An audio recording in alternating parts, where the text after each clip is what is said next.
హైదరాబాద్ లో కన్సల్టేషన్ మరియు 3,500 రూపాయల colour Doppler test Avis hospitals లో ఉచితంగా పొందండి. నమస్తే రమగారు. నమస్తే జయ. రమగారు, మనము దేవి శరన్నవరాత్రులు చేస్తూ ఉన్నాం కదా అమ్మవారివి.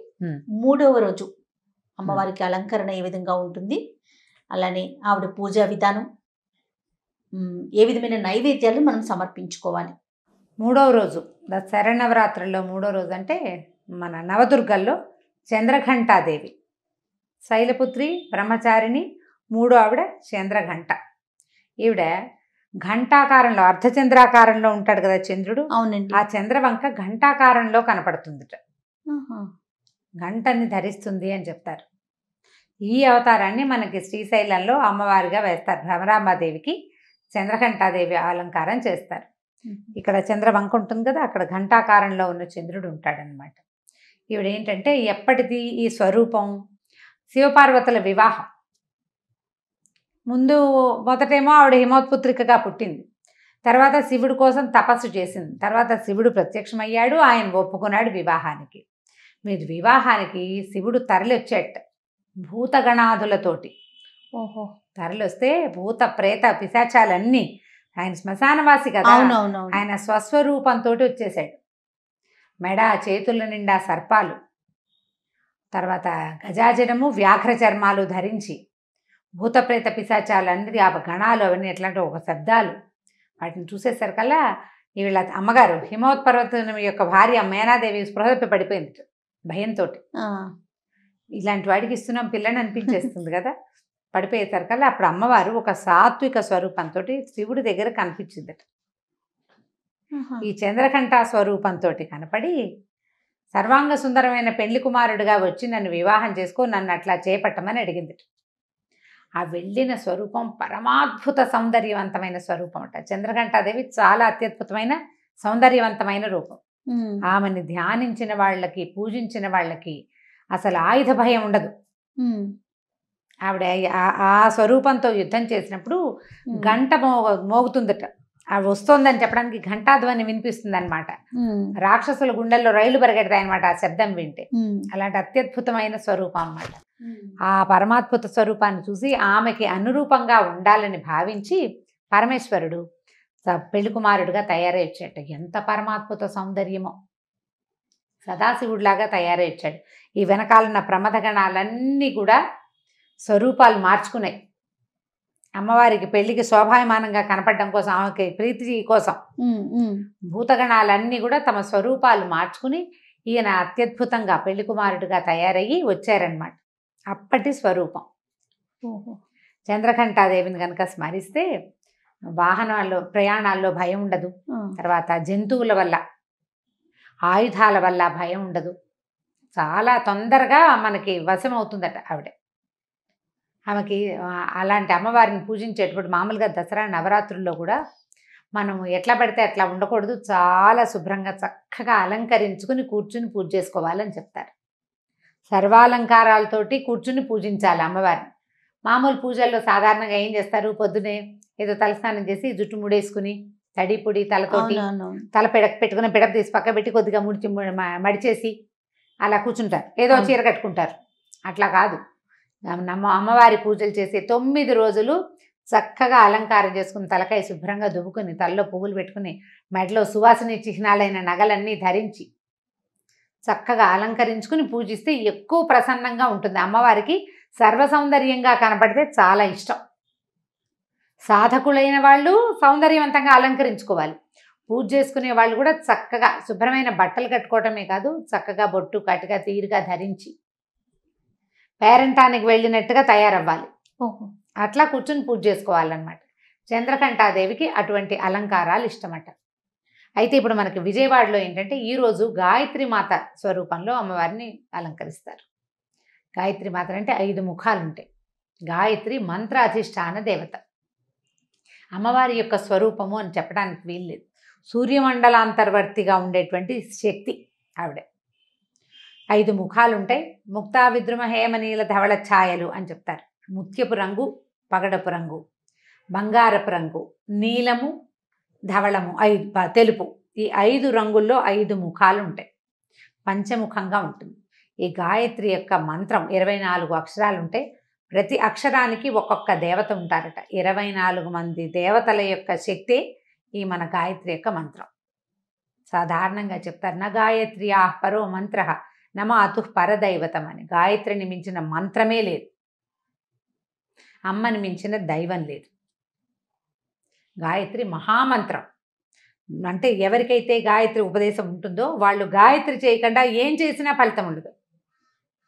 ఒట్టి గాయత్రి చేసుకున్నా కూడా పరమాద్భుతమైన ఫలితాలు లభిస్తాయి.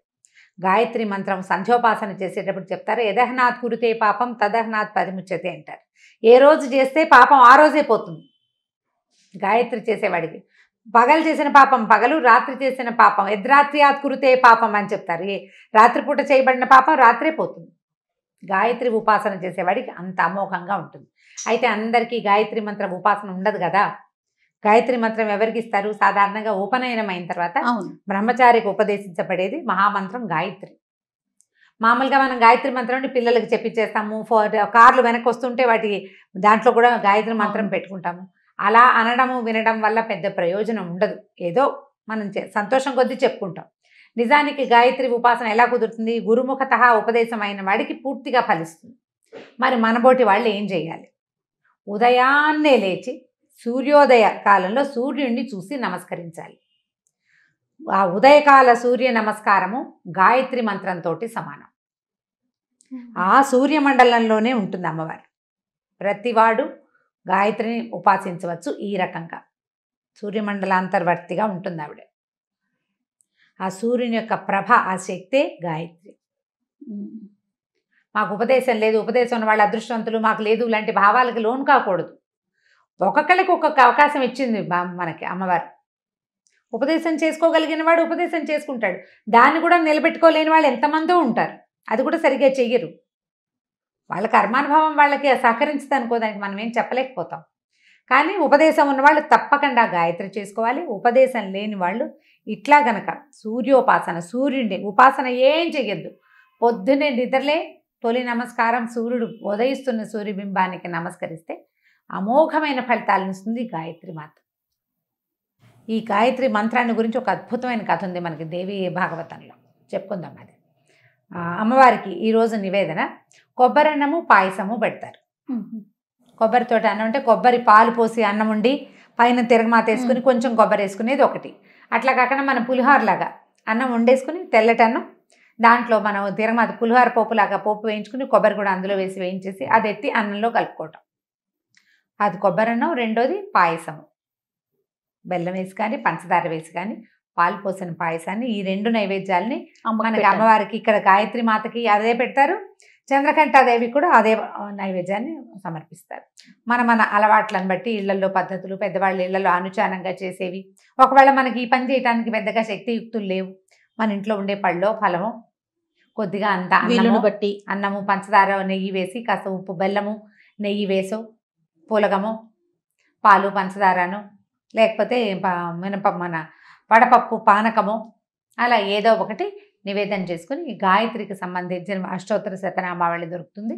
గాయత్రి అష్టోత్తర శతనామావళి చదువుకోవచ్చు ఈ రోజున. అయితే గాయత్రికి సంబంధించిన కథ చెప్తాం. పూర్వం అంట అరుణుడు అని ఒక రాక్షసుడు ఉండేవాడు. అరుణుడు. అయితే వీడేంటంటే రాక్షసుడే కానీ వాడు గాయత్రి ఉపాసకుడు. ఉపదేశం అయిన తర్వాత ఆ మంత్రాన్ని విడవలేదన్నమాట. ప్రచండంగా చేసేవాడు. త్రికాలాల్లోనూ సహస్ర గాయత్రి చేసేవాడు. పొద్దున మధ్యాహ్నం త్రిసంధ్యల్లోనూ సహస్ర గాయత్రి. మహా పవర్ఫుల్గా ఉంటారు వాడు. అతను ఏం చేశాడంటే బ్రహ్మదేవుడిని గూర్చి తపస్సు చేయటం మొదలుపెట్టాడు. తపస్సు చేస్తే బ్రహ్మదేవుడు ప్రత్యక్షమయ్యాడు. ఇట్లా ఉపాసన ఉన్నవాడికి తొందరగా ప్రత్యక్షం అవుతాడు. బ్రహ్మదేవుడు అడిగాడు, నీకేం కావాలని అంటే నాకు మరణం లేకుండా వరం కావాలని అడిగాడు.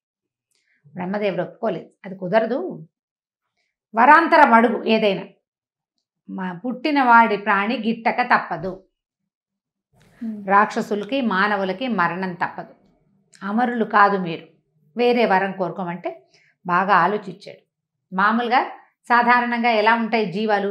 అయితే 2 కాళ్ళు ఉంటాయి, లేకపోతే 4 కాళ్ళు ఉంటాయి కదా. అందుకని ద్విపాత్తులు చతుష్పాత్తుల వల్ల మరణం లేకుండా వరం అడిగాడు. 2 కాళ్ళు ఉన్న వాళ్ళు ఎవ్వరి వల్ల మానవులు కాదు, దేవతలు కిందర్లు కింపురుషులు గంధర్వులు అందరికీ 2 కాళ్ళు ఉంటాయి.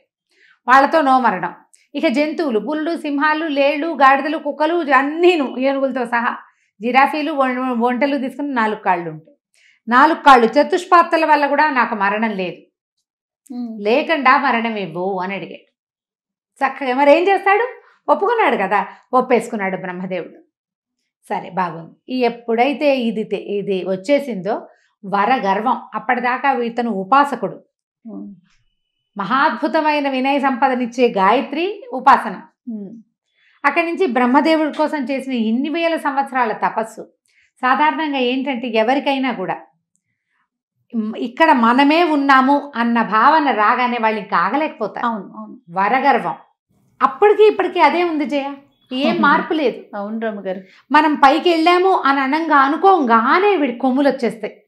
అందులో మనుషులు రాక్షసులు ఎవ్వరు అతిథులు కాదు ఆ భావాలకి. ఇప్పుడు ఈ రోజుల్లో అయితే మరీ ఇంత వస్తే చాలు చాలు. అది ఎప్పుడు ఉంది. వీళ్ళు ఇంతంత తపస్సులు చేసి వాళ్ళకి మనకు అంత ఏం అక్కర్లేదు, కొద్దిగా 10 రూపాయలు చేతికి అందితే చాలు, వచ్చేస్తుంది మనకి. కాస్త మంచి పేరు వస్తే చాలు. నిలబెట్టుకోలేకపోతారు. ఆ యాటిట్యూడ్ని పోగొట్టుకోవటమే చాలా కష్టం చేయాలి. దాన్ని దాటలేకపోతారు. అది దాటేరా మహానుభావులైపోతారు వాళ్ళు. రాక్షసులు కూడా కొద్ది మంది దాన్ని దాటిన వాళ్ళు ఉన్నారు. ఇంత వరం లభించినా కూడా దాన్ని ఆ గొప్పని అణిచి భగవత్ సాన్నిధ్యాన్ని కోరుకున్న వాళ్ళు కొంతమంది ఉన్నారు. కొంతమంది కనపడతారు, సాధారణంగా కనిపించరు. ఓకే, కథల్లో కనపడతాయి. ఈసారి సందర్భం వచ్చినప్పుడు చెప్తాను ఈ మాట. అయితే ఈ అరుణుడు ఏమయ్యాడు, క్రమంగా బాగా బలిసిపోయాడనమాట. బలం పెరిగిపోయింది అతనికి. ఇక దేవతల మీద యుద్ధం ప్రకటించాడు. పాతాళము భూలోకము జయించేశాడు, స్వర్గారోహణ చేసేశాడు. ఇహ స్వర్గం మీద పడ్డాడు. దేవతలంతా పారిపోయారు తలా ఒక పక్కకి. అతన్ని జయించలేకపోయారు వాళ్ళు. జయించలేక ఏమనుకున్నారు, అందరు కలిసి బ్రహ్మదేవుడి దగ్గరికి వెళ్ళారు. మాకు ఏదైనా చెప్పునైనా చెప్పండి. నేనేం చెప్తాను, వరం అడిగాడు, ఇచ్చాను. వాడికి 2 వరాలు ఉన్నాయి. ఒకటి ద్విపాత్తుల నుంచి మరణం లేదు, 2 చతుష్పాత్తుల నుంచి మరణం లేదు. మీరు ఏం చేసినా కుదరదు. దేవతలందరినీ పిలుచుకెళ్ళారు యుద్ధానికి. పిలుచుకెళ్తే ఎవరెవరిని, బ్రహ్మ విష్ణు మహేశ్వరులను కూడా పిలిచారు. అందరూ యుద్ధం చేశారు, ఎవరు ఏమీ చేయలేకపోయారు. వాడిని వాళ్ళ వల్ల కాలేదు. అంతే కదా. ఈ వెధ యుద్ధం మేము చేయము, మీ చావు మీరు చావండి, మా ఇళ్ళకి ఎవరు రారు కదా అని 3 కాస్త వెళ్ళిపోయారు. వాళ్ళు వెళ్ళిపోయారు. బ్రహ్మదేవుడు ఆయన లోకానికి వెళ్ళిపోయాడు. అది ఎవరికీ కనపడదు. ఏ రాక్షసుడు బ్రహ్మదేవుడి మీద యుద్ధానికి వెళ్ళడు. తాతయ్య వరాలు ఇవ్వాల్సిన వాడు, అంతే. పోట్టాడగలడు, యుద్ధానికి వెళ్ళడు.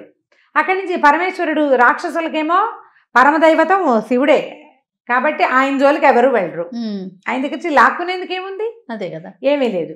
ఇక మిగిలిన వాడు 3వ వాడు హరి, శ్రీ మహావిష్ణువు. ఆయన హరిహరాదులకు ఎవరికి కనపడ్డు, తనకు కూడా తను కనిపించకుండా ఉంటాడు. రాక్షసులకి కనపడ్డు.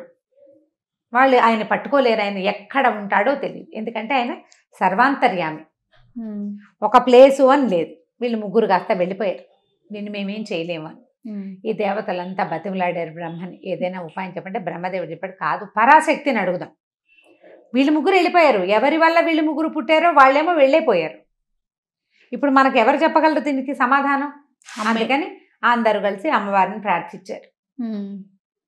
ప్రార్థించి చాలా అడిగారు, మమ్మల్ని రక్షించు, మమ్మల్ని కాపాడంటే. అప్పుడు ఆవిడ ఏం చెప్పిందంటే, వాడికి ప్రధానమైన శక్తి గాయత్రి, అది తీసేయండి వాడి దగ్గర నుంచి. అది పక్కకి వెళ్ళిపోతే వీడిని జయించడం సులువు. ఇక వాడి మరణం అంటారా, వాడి దాని సంగతి నేను చూస్తానని. గాయత్రిని తప్పించాలి. వాడి దగ్గర గాయత్రి ఉన్నంతకాలం అమ్మవారు కూడా వాడిని ఏమీ చేయలేదు, చెయ్యదు. అక్కడి నుంచి వీళ్ళంతా ఆలోచించుకుని తమలో తెలివిగల వాడైన బృహస్పతిని పంపించారు. ఎక్కడో అరుణుడు సంధ్యోపాసన చేసుకుంటున్నాడు గంగానది ఒడ్డును కూర్చుని. వీడు ఇంత యుద్ధం చేస్తాడు కానీ ఉపాసన మానుడు, త్రికాలాల్లో సంధ్యావందనం మాండు. ఆ సంధ్య పరుచుకుంటుంటే ఇది బృహస్పతి వెళ్ళి పలకరించాడు. వీడెందుకు మన పలకరిస్తున్నాడని వాడు ఆశ్చర్యపోయాడు. అరుణుడు ఆశ్చర్యపోయి అడిగాడు, ఏమిటి నువ్వు ఇక్కడికి వచ్చావంటే, అదేమిటి మన ఇద్దరం ఒకళ్ళం ఒకటే సమానము, నీకు గాయత్రి ఉపాసన ఉంది, నాకు గాయత్రి ఉపాసన ఉంది. నీకు గాయత్రి మంత్రమే కదా నీ మంత్రం, నా మంత్రం కూడా గాయత్రి మంత్రం. దానివల్ల నేను గురువునయ్యాను. నాకు గురుస్థానం ఎలా వచ్చింది, గాయత్రి ఉపాసన వల్ల వచ్చింది. కాబట్టి మన ఇద్దరం సోదర తుల్యులము అన్నాడు. నేను కొళ్ళు మండిపోయింది అరుణుడికి. వీడిగా నేను సమానం ఏమిటి, వీడు నేను సమానం ఎలా అవుతాం? నేనేమో బ్రహ్మదేవుడి దగ్గర వరం పొందా, నాకు మరణం లేదు, వీడు అమృతం తాగి వీళ్ళు తెచ్చుకున్నారు. ఆయన అమృతం తాగక్కర్లేకుండానే నాకు అవధ్యుడుగా అసలు మరణం లేనివాడిగా ఉన్నాను నేను. పైగా మొత్తం భూమి ఆకాశాలని ఏకం చేసి మొత్తం ఒడిసి పట్టేశారు. వీడు నేను ఓడించిన ఒక లోకంలోని ఒక రాజు యొక్క గురువు. మేమిద్దరం సమానం ఎలా అవుతాం? మమ్మల్ని ఇద్దరిని సమానంగా చేస్తున్నది ఏది? గాయత్రి. మానేస్తాను నేనని మానేశాడు. ఓరిని పిచ్చోడు మానేశాడు. మనిద్దరి వాడితో నన్ను సమానం చేసేటువంటి క్రియ ఏదైతే ఉందో అది నేను చెయ్యను. వాడితో మానిపించాలి కానీ తెలివితేటలు నేను చేసేది నువ్వు చేయడానికి వీలేదు, నోరు మూసుకో అని అనాల్సింది. అనలేదు. అలా అహంకారం తలకెక్కితే అన్ని వాళ్ళ ఆలోచనలే కరెక్ట్ అనిపిస్తాయి. అదే కదా, తలకి పొగరు ఎక్కిన వాడికి తను ఏది ఆలోచిస్తే అదే కరెక్ట్ అంతే. దెబ్బకి గాయత్రి ఉపాసన మానేశాడు. ఉపాసన మానేసరికల్లా బలం తగ్గిపోయింది. బృహస్పతి భలే తెలివిగా చేశాడు. అక్కడి నుంచి ఏమైంది? దేవతలు యుద్ధం ప్రకటించారు. నీ మీదకి మేము వస్తున్నామని. వీళ్ళు నన్నేం చేస్తారు? నాకు ఎలాగో మరణం లేదు, నేను గాయత్రి మానేశానన్న భయం లేదు వాడికి. జయించేశానన్న బాధ, ఆ ధైర్యంతో ఉన్నాడు. అక్కడి నుంచి ఏమైంది? వీళ్ళకి దీనికి సహాయంగా అమ్మవారు వచ్చింది. అమ్మవారు వచ్చి నిలబడేసరికల్లా ఆమె ఇట్లా కళ్ళు మూసుకుని ఒక్కసారి కళ్ళు తెరిచేసరికి కొన్ని వేల భ్రమరాలు పుట్టుకొచ్చినాయట. భ్రమరం అంటే తుమ్మెద. షట్పది అంటారు దాన్ని. షట్పది అంటే 6 కాళ్ళు ఉంటాయి దానికి. ద్విపాత్తు కాదు, చతుష్పాత్తు కాదు, షట్పాత్తు. ఇది 6 కాళ్ళు ఉంటాయి దానికి. ఇట్లా ఉంటాయి కాళ్ళు. అవునవునవునండి. ఈ 6 పాదాలు ఉన్నటువంటి కొన్ని లక్షల తుమ్మెదలు అమ్మవారి చెవుల నుంచి పుట్టినాయి. భ్రామరీ శక్తి. ఆ ఒక్కసారి ఆ తుమ్మెదలన్నీ కలిసి ఈ వీడి మీద పడిపోయినాయి. ఈ మొత్తం సైన్యంలో ఉన్న వాళ్ళందరినీ నెత్తురు పీల్చేసినాయి అవి. అతనికి సంధ్యోపాసన ఉండుంటే అతని దగ్గరికి వెళ్ళేవి కాదు. అది ఎందుకంటే సంధ్య ఉపాసన చేసేటప్పుడు అంటారు. ఓం అనుకుని చూడండి నోట్లో. అవునవును. అనుకోగానే మనకి లోపలంతా తిమ్మిరి ఈ చెవుల్లో వినపడుతుంటుంది, బ్రెయిన్లో కలిపింది. ఓంకారము భ్రామరీ నాదం. భ్రమర నాదం ఎలా ఉంటుందంటే ఓంకార నాదం మన లోపల భాగాల్లో ఏ వినపడుతుంది అని వినిపిస్తే ఆ శబ్దం భ్రమరనాదం. ఈ వీటిని జయించగలిగే నాదం అతనిలో ఉంది. దాన్ని చెడగొట్టేసుకున్నాడు. దాంతో ఇవన్నీ వెళ్ళి అతని మీద పడ్డాయి. ఒక్క దెబ్బకి మొత్తం సైన్యం అంతా తల్లకిందులైపోయింది. అతను ఈ చతుష్పాత్తుల కాదు ఈ షట్పాత్తుల యొక్క దాడికి మరణించాడు. అతను కోరుకున్నాడు అంతే. ఆ కోరుకున్న మరణంతో అప్పటి నుంచి అమ్మవారికి భ్రామరిగా పేరు పడింది. ఆమె యొక్క రూపమే భ్రమరాంబ. మనకి లోపల నాదించేటువంటి శక్తి. మనం ఊపిరి తీసుకుంటాం, కళ్ళు మూసుకుని ఊపిరిని లయబద్ధంగా ఊపిరి తీస్తుంటే లోపల ఒక శబ్దం వస్తుంది సన్నటి. ఆ శబ్దమే భ్రమరనాదం. అప్పటి నుంచి ఆ అమ్మవారిని భ్రామరిగా తెలుసుకున్నారు ప్రజలు. ఆమె దగ్గర ఇలాంటి శక్తులు ఉన్నాయి. ఈ శక్తితోటి వాడిని సంహరించింది. దేవదానవులంతా దేవదుందుభులు మొగిన దేవతలంతా పుష్పవృష్టి కురిపించారు. అమ్మవారు మణిద్వీపానికి తిరిగి వెళ్ళిపోయింది. ఎంతటి వాడైనా సరే ఈ ఆద్యశక్తికి లోబడవలసిందే. ఎంత తలకిందులైనా నువ్వు ఏం చేసినా ఎక్కడో ఒక చోట నువ్వు ఆ శక్తికి దొరికిపోతావు. అది తప్పదు. ఇంత తపస్సు చేసినా చివరికి వాడాలి మూర్ఖత్వంతో. ఇది కూడా మనకి దేవి భాగవతంలోనే చెప్పబడింది. ఇది ఒక కథ. ఎంత అద్భుతంగా ఉందో రమ్మగారు. అంటే వినే కొద్దీ వెళ్ళే కొద్దీ చూసారా కొత్త కొత్త విషయాలు, ఎన్ని ఆధ్యాత్మిక ప్రతి అంశము ఒక కథే కదా రమ్మగారు. మనం మాట్లాడుకుంటూ గనక వెళ్తే ప్రతి ఘట్టంలో తెలుసుకోవాల్సిన విషయాలు ఒక కథ. అందులో మళ్ళీ మనం నేర్చుకోవాల్సిన విషయం. అవునండి, నేర్చుకోవాల్సిన విషయం చాలా ఉంటాయి. నమస్తే జయ.